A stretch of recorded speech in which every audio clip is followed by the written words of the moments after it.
Audience के मांग पर हम फोन कईनी है कि भैया के गाना के जोन पोस्टर फेसबुक पेज से शेयर कइल बा के गाना कब तक आई।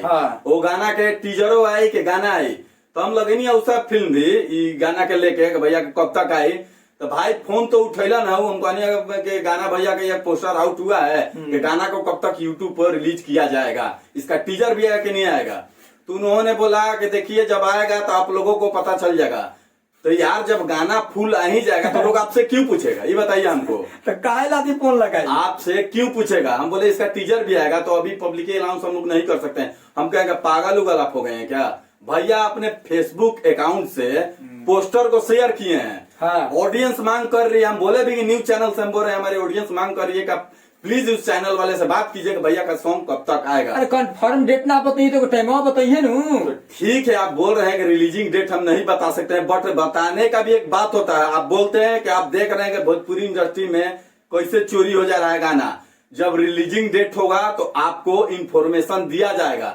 यार हम अपने लिए थोड़ी ना पूछ रहे हैं, हम अपने ऑडियंस के लिए पूछ रहे हैं कि गाना कब तक आएगा। और आपको तो गर्व होना चाहिए कि पवन सिंह का गाना का हम प्रमोट कर रहे हैं।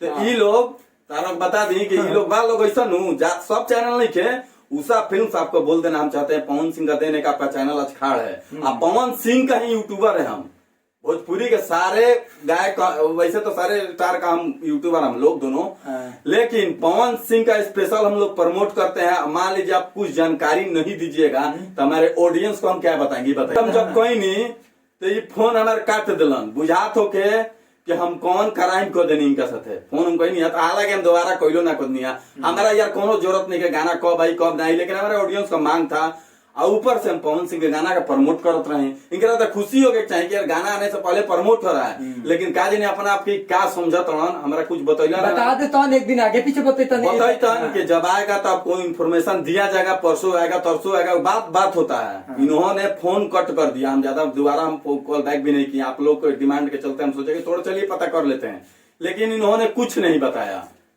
अब क्या बताएं हम आपको।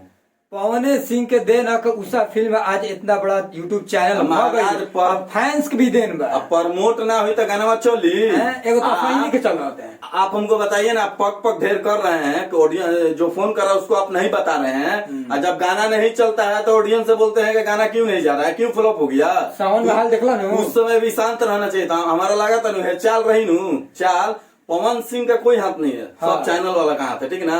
आपको बताना चाहिए था। हम न्यूज चैनल से फोन कर रहे हैं, कुछ भी हल्का बता सकते थे आप, बट ऐसा कुछ जानकारी नहीं दिया गया हमको।